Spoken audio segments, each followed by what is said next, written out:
Harpinion is a contrarian thinking type of podcast where basically we start connecting politics and finance to, let's say, the gaming industry in all kinds of different ways, and where we are basically looking at different views. And I know that you have your own views with some of your experiences that basically will shape the narrative of, where we are with gaming today. So yeah, let's dive into it. Tell me a little bit about how you got into the industry and what exactly, your experiences have been and, the early years shaped you. Well, thank you, Harmon. And pretty much any gaming executive or any gaming person, none of us actually go to school.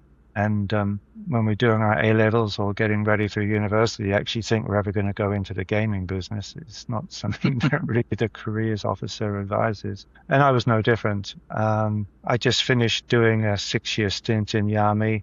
I was actually a musician in the regimental band of the Scots Guards, which, has a lot of ceremonial duties, as you know, around London. And when I came out of that, I was only, 23 or 24, because I joined quite young. And so I was a little bit lost because I wasn't really good enough to be a full-time professional. I was good enough to be in the military army, but I certainly wasn't good enough to be a full-time professional musician.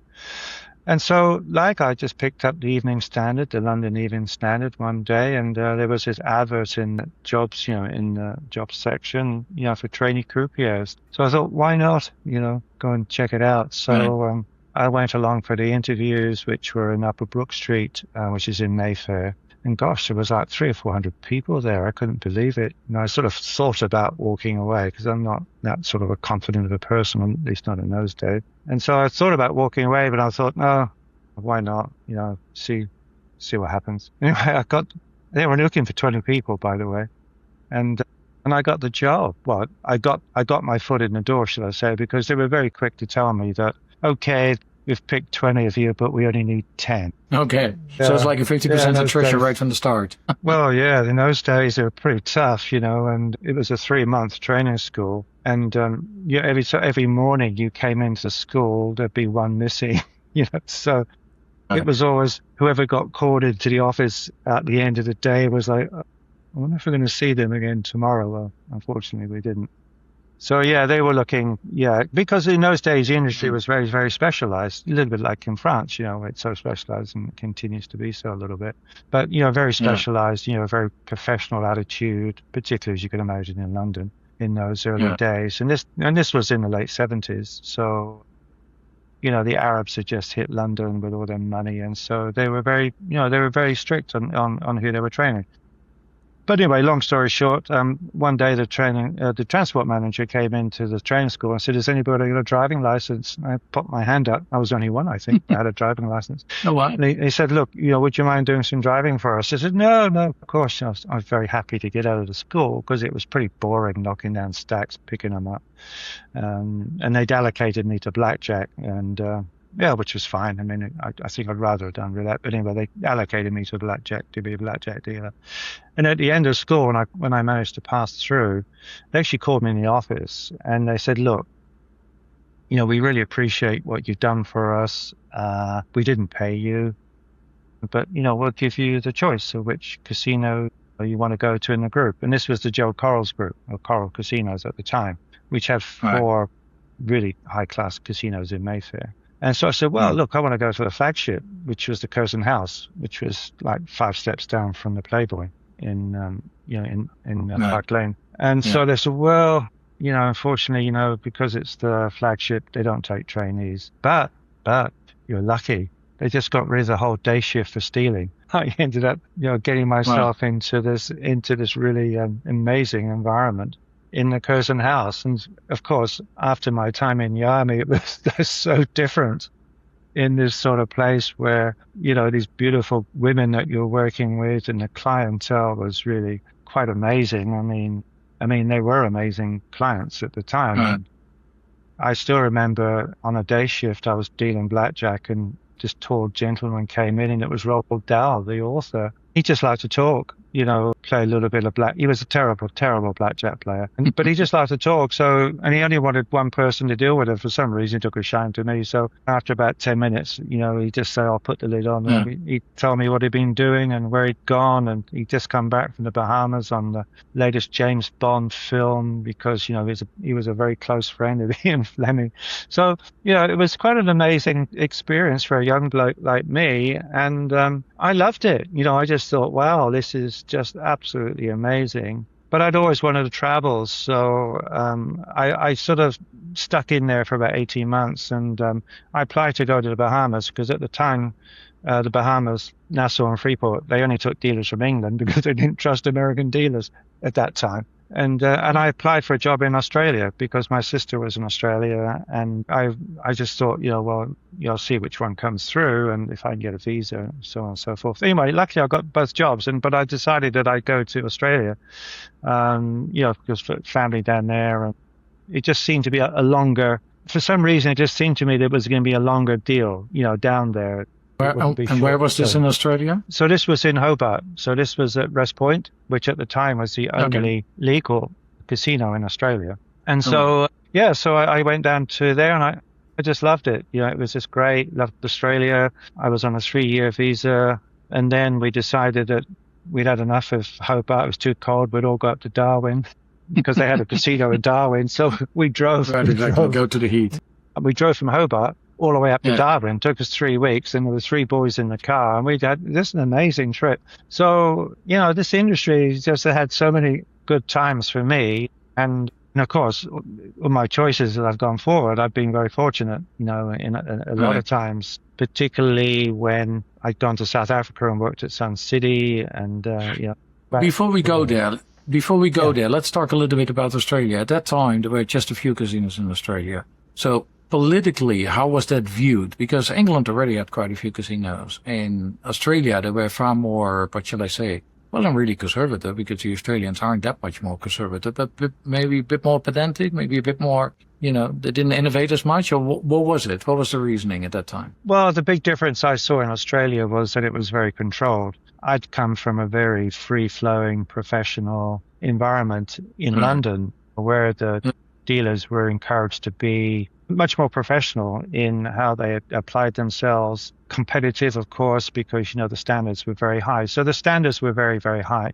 And of course, the clientele working in a Mayfair club. And then when I arrived in West Point in Hobart, under this very strict oversight regime from actually more from the company than the government, but they were because the government inspectors were there all the time. The table inspectors, for example, were they were very keen to make sure that there was no patent taking, color to color, this type of thing. And for me, I thought, and I looked at the clientele, and I have to be honest, there's these guys walking around in shorts and T-shirts and thongs, and it was not quite what I was used to. But, you sort of you just get on board with it. And I'm glad I sort of hung in there and stuck it out, because it turned out I made so many very, very dear friends there who are dear friends today. Here we are almost 50 years later, and we still have very close relationships. So it was a lot different, but the government point of view was really they were much more oversight than what we would have seen in a London club. Right. And that was the same thing in Darwin when you moved over to Darwin in Australia? Yeah, same thing in Darwin. A little bit less, because up in the territories it's a little bit freer. But I do remember that they decided, the casino management decided that as part of our career path, going through the casino, we should learn what slot machines are, and that we should spend at least one shift a week on a slot machine, running the slots. And I remember my first night, the manager on duty of the slots, he was going home, and he just gave me a screwdriver. And I said, well, what do I do with this? He just said, well, if there's a coin jam, you just stick it up the chute, waggle it around, and the coins drop down. That was in a time when there was no electronic machines yet. Oh, no electronics. It was all mechanical, yeah. So, that was my introduction to how slots are working. Yeah. So if we talk about some general viewpoints before we go over to, let's say, South Africa, and then from there on, what do you feel, with regards to if I look at Australia today, I mean, the Australians are the biggest gamblers per person in the world. And nobody would guess that, right? Everybody would think of first the Chinese, I'd imagine, and then they would be thinking, people on the inside know that the Japanese like to gamble, but, different types of games with euros. But then you go over to, let's say, Italy, Greece. What is it, and of course, Australia has a lot of Greeks, right? So that's probably the foundation of one of the reasons why gaming, became so incredibly popular, let's say, in Australia. But what's your take on that? And let's say, with everything that Australia has gone through over the last 2 years, it's been incredibly difficult because, from one side they were, as you said, very controlled. From the other side, absolutely not. So how would you interpret that? Really, if you're talking about the everyday mums and dads Australians, they're not big punters. They're nickel and dime. They prefer the slot machines. Those slots, as you know, particularly the clubs in New South Wales, their turnover is big. Yeah, they call them the pokies. I mean, the pokies, it's huge. So mums and dads, they're not big punters. But you're right, there's a proclivity to have a punt. But they like to play two up, or they like to play, if you're looking at a roulette table, they just put one bet on black and one bet on the column. So there's nothing special. It's all about their gameplay. What really is the biggest punters in Australia are the Australian Chinese, Australian Vietnamese, and Australian Thais. All the Australianized Southeast Asian cultures, they're the ones that really, dig in and they're the good, strong players, and they make up most of the VIPs outside of the international players. And so when I was first, I pre-opened, I was part of the pre-opening team for Crown Perth, which then was Burswood Resort Casino. And at the time, it was the biggest casino in the world, or at least third biggest. I think it was, to be fair, it was like the third biggest casino in the world. And none of us had any of the experience. We were all very, very quite new, and a lot of us had just moved into sort of middle management. And after the training school, they called me in the office and they said that they wanted me to open up their international room and take on all the VIP and international business, which was completely new to me. I mean, I had no experience whatsoever, nor did anybody else. And so I took on that task, and it was a real learning curve. I mean, a real learning curve, because our sales team were great, and they were getting a lot of business down from Southeast Asia, at the time, particularly from Indonesia, because of the location of Perth on the west coast. It's only a 5 or 6 hour flight to Jakarta. So a lot of Indonesian players, a lot of Chinese from Hong Kong. I mean, serious punters coming in. And we had like a 10 grand box limit on Baccarat, for example. These guys were coming in, they're like, they want to bet 100 grand. And we're saying, well, most you can bet is 10 grand. And they taught us, they were the players that taught us about differential betting. And, they're the ones who said to us, look, when we were at Stanley Ho's in Macau, we're allowed to do this, this, and this. And they explained differential to us, and it made a lot of sense. Explain that, please, to the listeners. So a differential is where you set the limit on the table. Let's say it's 100,000 differential on the table, and that means that you can have 100,000 on the bank, and you can have up to 200,000 on the player against it. So that it's the difference between the banker and the player's bet. And so that immediately solved the problem. I mean, obviously, we didn't go to 100 grand first off. We went to 50,000. But when you think about it, it's a 14-seat table, and the exposure on that table is 140,000 anyway. If it's a 10,000 box limit. Yeah, exactly. So it made a lot of sense. And, the senior managers who, my bosses, they also felt, it was a great idea. So that's what we did. And it automatically solved a lot of arguments, a lot of problems. And we were the only casino in Australia to do this. And so we were pioneering a lot of this. And then, of course, when they wanted to do rolling, well, nobody knew what that was. And we were the very first, casino group to do that again in Australia, because we were the first major one to open. They weren't doing it on the Gold Coast because they weren't getting any sort of action that we were getting. The rolling, like rolling chip turnover, etc., that you started in Perth, that was something at that time they did not yet do in Macau, or was that already active in Macau? No, it was very active in Macau. Well, if you look at the history, it was actually Stanley Ho that brought the rolling in to Lisboa, the casino that he had in Macau. And the reason he actually brought this in was because he needed a method. Stanley Ho was a businessman. I think it's very important to always say that. He wasn't this gangster or mobster that people try and make him out to be. He was a businessman and very successful. But he was also a man of the world, and he knew that if he wanted to be successful, people he had to pay, to keep the wheels in motion. And some of those people were the police officers and the government officials that needed they needed to be paid, to keep things going. And so he devised the system of the rolling chip system where everything was very, very open, could be seen, could be tracked, nothing on paper, everything could be done through through the various buy-ins at the cage. Everything was clearly auditable. And so that's the main reason why he brought rolling chip commissions in, because he used those commissions to pay off the people he had to pay. And so when we started to understand the concept of what rolling chips was, it was very, very difficult for us to understand because it was so completely foreign to what we were used to. We're used to the American system, where you get a discount on loss. You got people stood behind the tables with pen and paper, tracking everything and all these bets. But, when you've got a group of 20 people in, and they're different groups, because as in junkets, they make up, one junket of 20 people can be 4 or 5 operators because they all sub-agent underneath.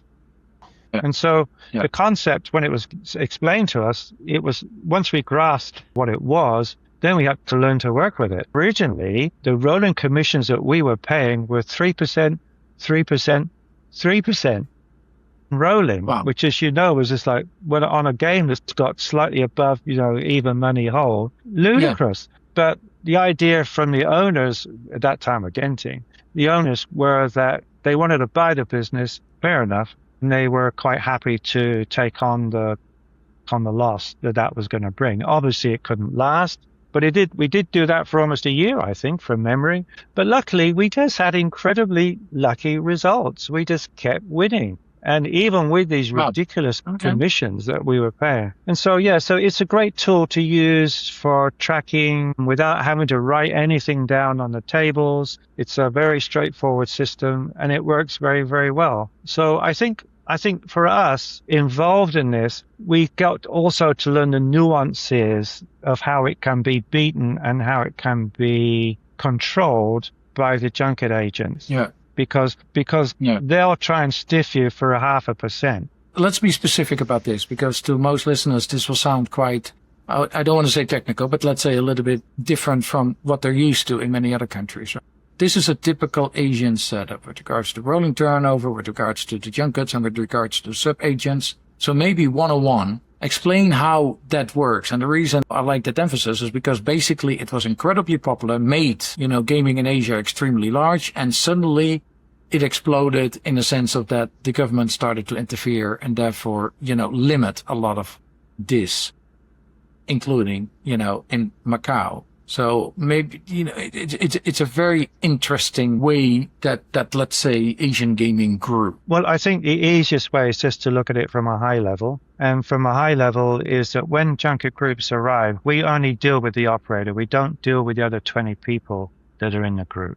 We only deal with the junket operator. He has already gathered all their funds, and he's either wire transferred before his arrival, which is was in Australia was the preferred way. So when he walks up to the cage, his wire transfer is cleared, and usually it's about 2 or 3 million euro or $2 or $3 million is what we call the front money. And then at the cash desk, he's given, if it's a front money of 2 million, he's given 2 million in what we call non-negotiable chips. These non-negotiable chips can be played with. You can't cash them out. You can't do anything else with them. They're simply a tool to be used on the tables. So he's given $2 million in non-negotiable chips. Now, if the commission is, I'll just say to keep it simple, 2%, he gets 40 grand in commission written against that first transaction. 2 million. Okay? And if he were to not go anywhere and give those chips back, he'd get 2 million less than 40 grand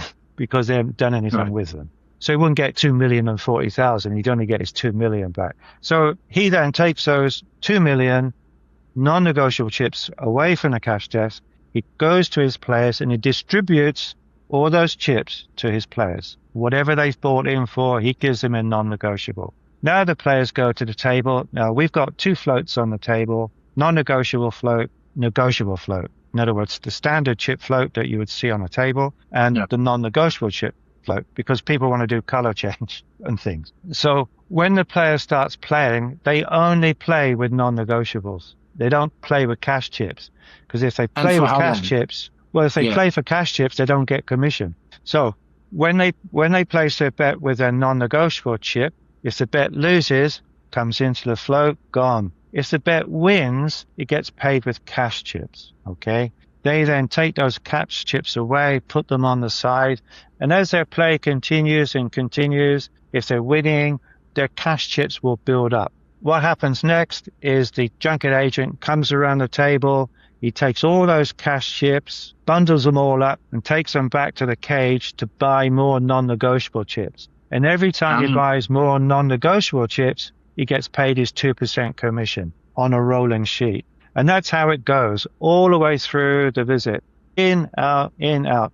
And what we say is that he's not earned that until he goes 2 times through the cage. And that means, going back to what I said originally, is that what he's holding, those non-negotiables, they're not worth the value that you see on the chip. They're worth the value minus the commission that we're paying. And so when it comes time to settle, they will come to the settlement with non-negotiables, and they'll come to the settlement with cash chips. And then the cage do a settlement. Well, they'll do a balance, and they'll give back the full face value of the cash chips. They'll give back the value of the non-negotiable minus the commission that on those chips would have been paid. And they'll get the commission, of course, that they've earned through rolling. That's what we call a rolling commission that they've earned. Now, in essence, that's really all non-negotiable is. In South Africa, you had none of that, right? No, there was no rolling. No, it was standard. No. Everything. And what we call, what do you call it? American, European? I mean, it's you get, the VIPs will get a discount on loss, that type of thing. Right. Okay. How was South Africa at that time? Because it was primarily the casinos in the homelands. That was before South Africa became independent, correct? So I landed in Joburg, asked around how do I get to Sun City? They said, you have to get that bus over there. So I got on the bus, and I had a few friends who were working at Sun City who were dealers. I just made an appointment to see the casino manager, and I went and saw him, said, if you've got a job, I'm looking for one. And he said, well, because I hadn't dealt for like 5 years. I've been, sort of senior inspector by then. He said, well, I got a job as a dealer, but that's about it. I said, yeah, I'll take it. Don't worry. So I took this job as a dealer. And it was hard work. My first shift was 12 hours of double shift. So I still say today that Sun City is the best place I have ever worked in my whole career. It was just, as a young guy, I was in my sort of middle 20s, but I was like 26 or something like that. It was fabulous. It was just one of those lucky times where the crew that were there were just brilliant, all fun. It was sex, drugs, and rock and roll. I have to say, it was just an amazing, amazing experience. And I learned a lot. Because the roulette games there were unbelievable. I mean, unbelievable. Which years exactly? So I was there in 81 to 84, almost 3 years. Because I came to South Africa early 90s. Yeah, so that was many years later. Thank goodness I only dealt for about 4 months, and then they promoted me, which I think my health was struggling by then. And then I ended up as a pit boss, as an acting pit boss when I left, because Australia was opening up, and I wanted to come back and see if I could get in on this great business which was opening up in Australia. Really, truly integrated resort, which is how I managed to get a job at pre-opening team for Burswood in Perth. Okay, so after Perth, what happened? So Perth was, I spent almost 7 or 8 years with Burswood. It's just sometimes, you get a feeling that it's time to go. It's time to move on. Look, I've still got people there that have been there for 40 years, but I'm not I've never been that sort of person. I just felt it was time to move on. And so an opportunity came my way to come back to Europe to open casinos in Macedonia, of all places. The new prime minister there wanted international standards. The shareholders that were very friendly with him, it recruited me to go there and set up an international standards casino in Macedonia while the war was still going on, if you might remember. Was that at the Greek border or was that at Skopje? No, in Skopje. No, in Skopje. Yeah. God, it was, honestly, I sort of got to the hotel. It was in the Grand, which at the time was the number one hotel there. But I thought, what have I done? This is just so completely foreign. I mean, here I am, highly regulated, national standards. Into an area where, everything was cash, where there were no standards. Well, there was no dangerous. Management experience. It was dangerous because I put such a good casino together, it closed all the other joints in Skopje. And of course, they were all run by the mafia. It was just one of those learning experiences that this business gives us all the time. And it was really good. And then, it got too dangerous because I had my family with me there and I had a young child, 3-4 years old. It was just too dangerous, to be honest. So I came back and I got an opportunity to go and work in the Philippines to open Subic Bay as a VP Gaming. It had just been given to the old man, Mr. Lim had just given it to his daughter, Mrs. Chan. One of the ex-directors, actually at Burswood, contacted me and said, was I available? Would I like to go and join him in the Philippines? And I said, yeah, I'd love to, And so I opened up Subic Bay and we did great business there. We did fabulous because the junkets were all coming in from Hong Kong, from Taiwan, not so much through my efforts, but through my boss's efforts. He was really good, at getting the groups in, but I was really good at what we did. I had a good team, with me and, we did a great job. In fact, we put on a baccarat tournament there. It was the richest baccarat tournament in the world, $1 million straight up, at first prize. Well, winner take all, actually. So the Subic, the Philippines was a great experience too, because at the time, PACCOR was, they weren't easiest people to deal with, but Mrs. Reyes, she was very good. She was, the grandmotherly type, and we were very keen to strike a good relationship with PACCOR to make sure that, they didn't feel that we were encroaching on their business. I did fall foul once, but it's my own mistake because I didn't understand that relationship when I first got there, and I put on this big show for the VIP, specifically out in Manila. And I hired every single helicopter in Manila. I hired 20 of them. And we brought them all down by helicopter down from Manila because the road was a disaster. It took you 6 hours if you were going to drive. Yeah, we had a lot of success actually at Subic. Yeah, we did pretty well there. So if you look at the political differences between how the Philippines approached gaming, how, let's say, South Africa approached gaming, how Australia approached gaming, and the interference or the non-interference of, let's say, the authorities, etc., how would you describe them? Well, the thing is, in Australia, you know exactly where you are. It's black and white. There's no grey area. You have to do this, and that's how it is. Government inspectors are there all the time, and that's it. If you work outside of that, you get taken to task. I was taken to task in the international one time because we had one of the biggest players out of Hong Kong, and I got a call from the duty government inspector. And he told me that I had to go and tell this person he wasn't allowed to use calculator on the table. I said, yeah, no problem. I'll go and tell him. But when I walked into the room, he wasn't on a gaming table. He was on another table miles away from the action. And he was actually checking his horse bets because he's a big horse punter. And he had the paper and he's doing his horse bets. Right. I called the GI and said, I'm not going to tell him, to put his calculator away. He's just lost over $2 million. And he's just doing his bets on his horses and he's nowhere near a gaming table. He's nowhere near one. So no, I'm not going to tell him. In the Philippines, the goal moves, well, it's like there. I mean, the goal moves post-move consistently. You can wake up one morning and everything's changed, because depending on what the president thinks and what he wants to do, it all changes. In Africa, well, it was just grey. You never actually saw anything in Africa. There was no government oversight. It's particularly big in the homeland. Right. Stahl had so much power there anyway, and he could pretty much do whatever he wanted. So. But he was very self-regulatory, right? He was pretty correct on how he approached. Oh, he was. Yeah, he was. He wanted everything done correctly. His mentor was Steve Wynn. If Steve Wynn did it, he wanted to do it exactly the same, and he did. No expense spared. And but it was a very well-run organization. It was a great place to be, but a lot different in regulatory oversight, no question. So when did you start going independent? I finished a project in the Marianas Islands in the late 90s, and I wanted to take some time away, working with our Chinese owners. It's not easy and it's very stressful, and And I've had enough. And I just wanted to step back from corporate life, for a little while. I started getting phone calls from the online software people.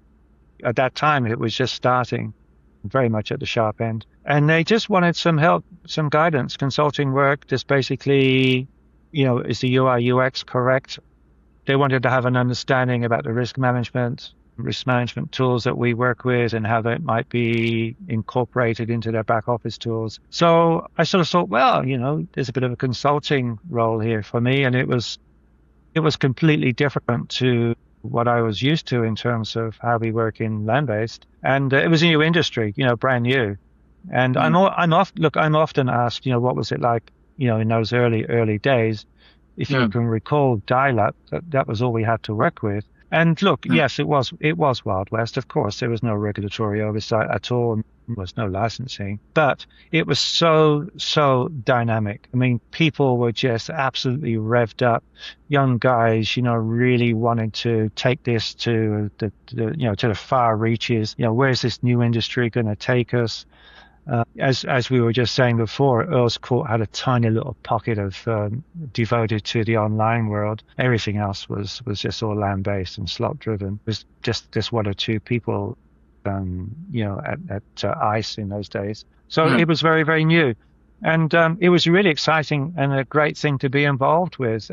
So I thought that there was a niche for me there, which I could work with, and so I started EPI. I started Euro Pacific Asia Consulting, and that was my main focus. Was to work for the online space, and then I got asked to join a company called Intercontinental Casinos. They wanted somebody with my background and experience to bring that roundness into from what we do on land-based. Although, to be honest, as you know, there's absolutely no comparison. Well, there are very few people that understand both sides, right? The online and the land-based is, two different groups of people, and generally. Look, and at the time, I was probably one of the very, very early senior sort of C-level guys from the land-based that actually went across to digital. Yeah.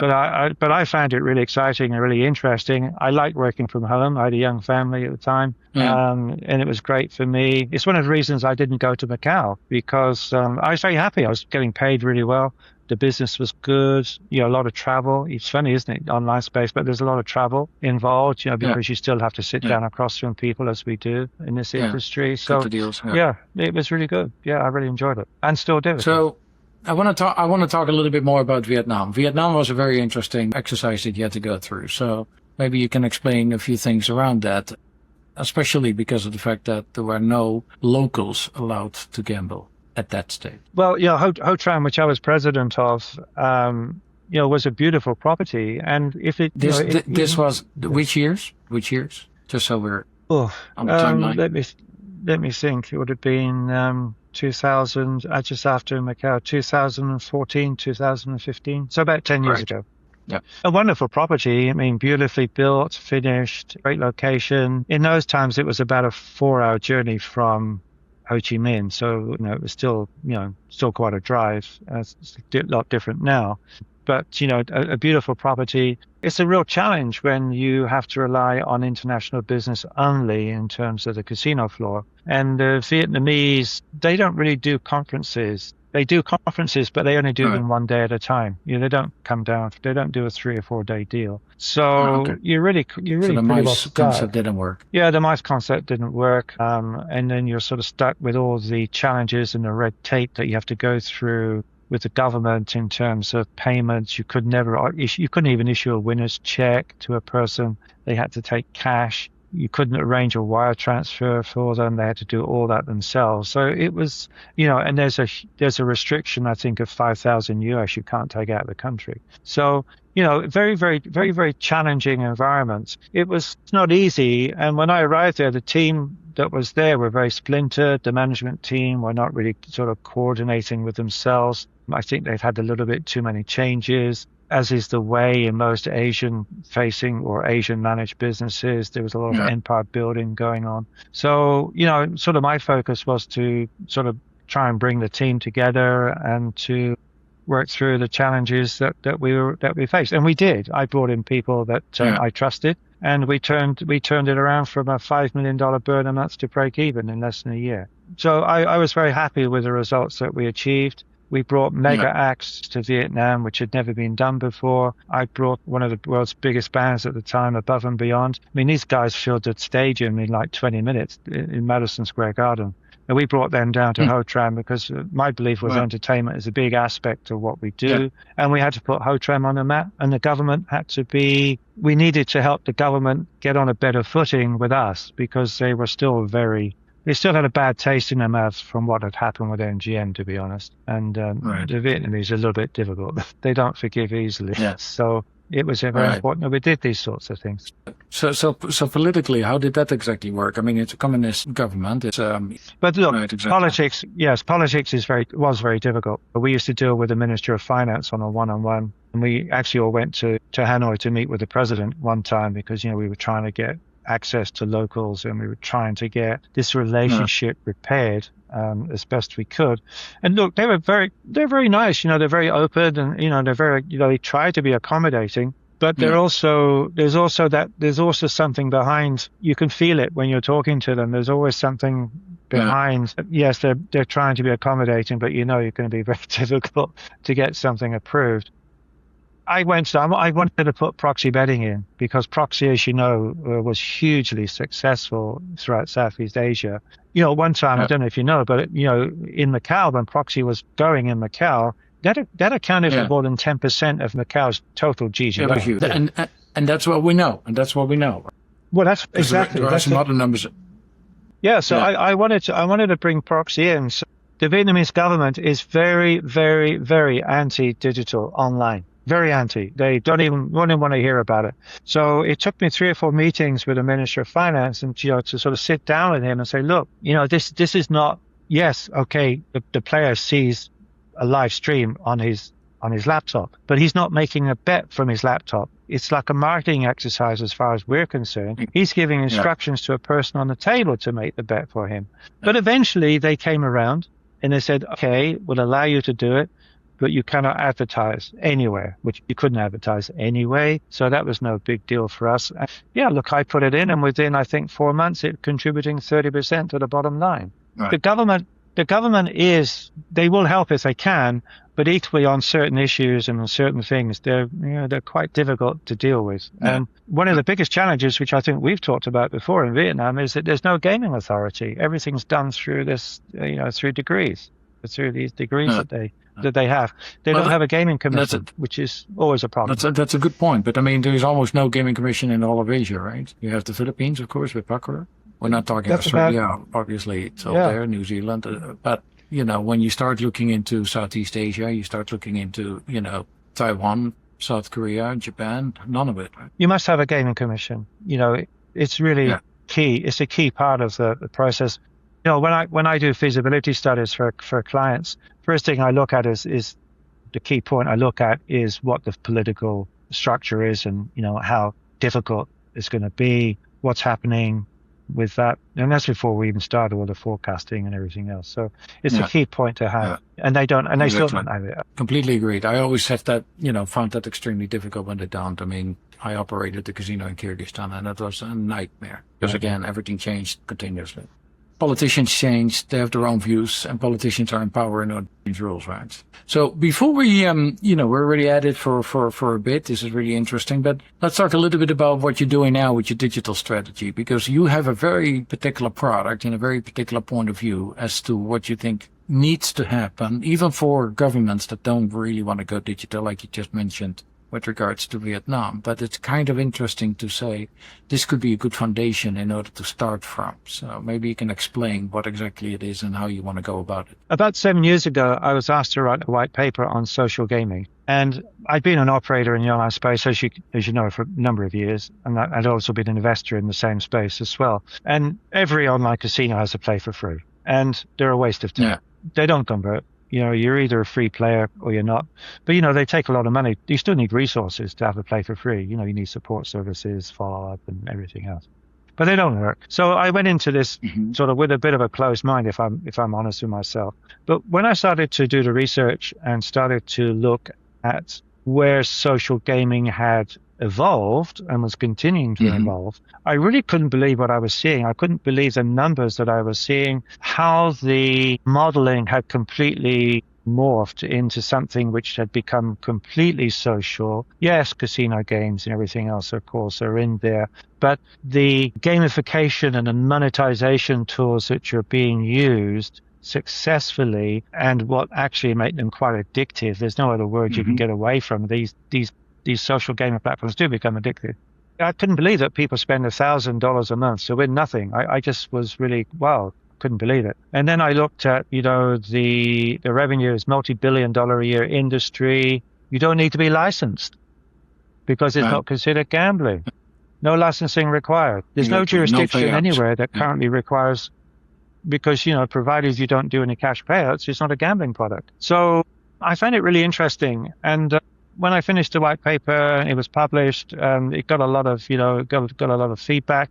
And I thought to myself, I think I'd like to do this. So I made a few phone calls to a few friends and said, look, I think this is a good opportunity. It's been in the US, very successful in the US for the last 15 years. All the major operators have got a really, really successful social platform. MGM, Hard Rock, Caesars. Well, that's another story with Caesars.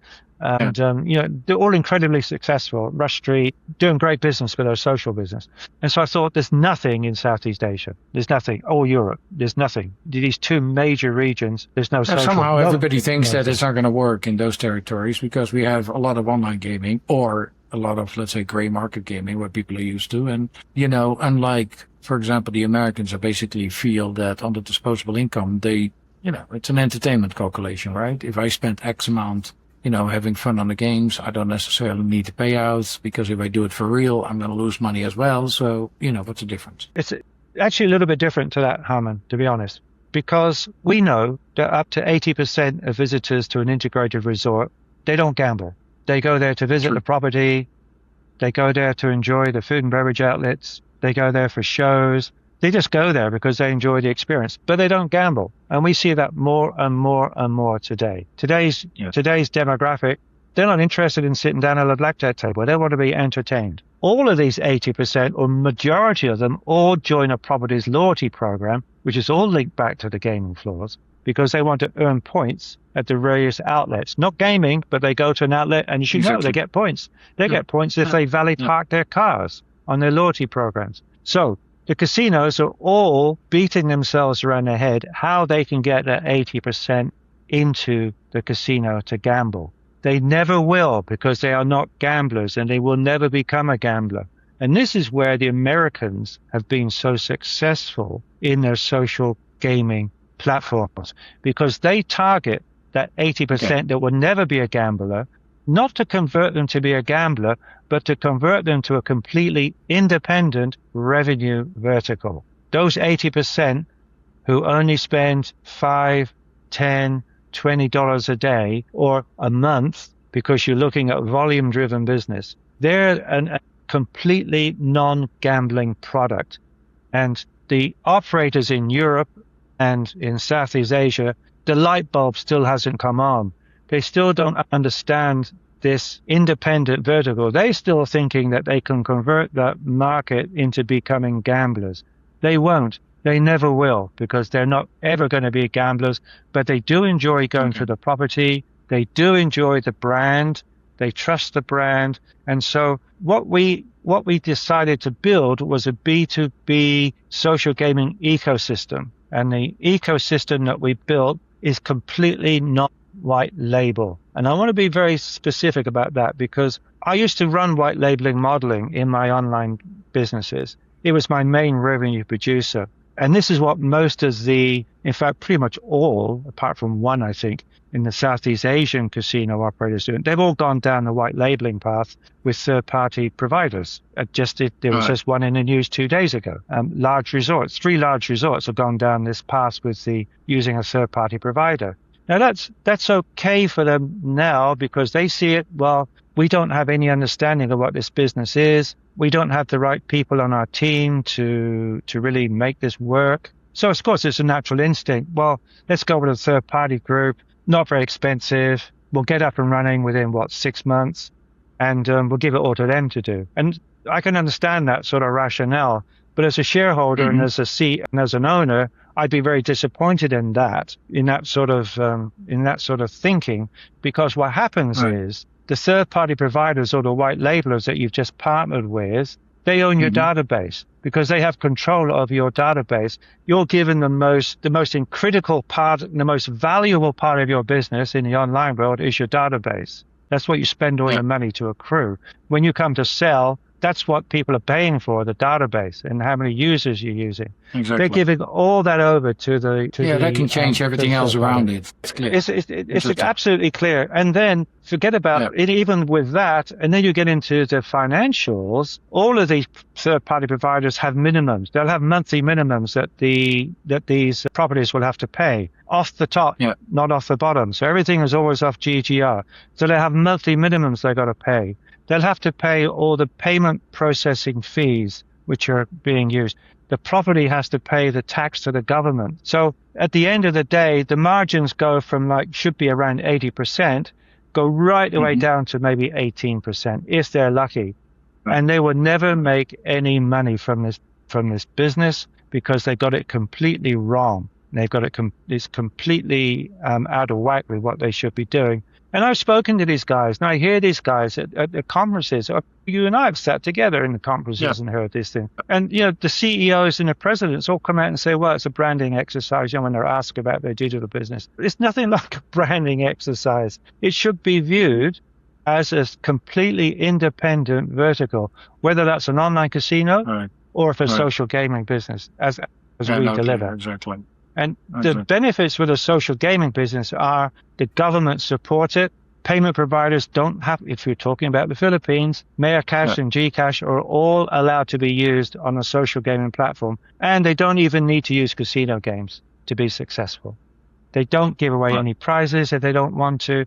They can still be incredibly successful because the 80% that use the property love social. Philippines is a great market. I think social gaming is indeed having to find its place. As I said, for example, I keep on thinking of social gaming as something that people participate in, learn the games with, and when they go to the casinos, if they go to the casinos, according to your words, because they very likely will not, they feel more comfortable. And as a result, they're a bit more astute of let's say, what's happening with those games and on those games. And, don't feel like, they're a bit like lost, within the environment. So taking all that in consideration, your plans with that technology, which is now starting to take a hold, all of your experiences, in your consultancy and let's say in all of the different activities that you have taken, any regrets, any words of advice that you could give to the listeners or that you would like to convey that you basically say is quite unique to, what you've experienced? Number one regret is that I didn't get into social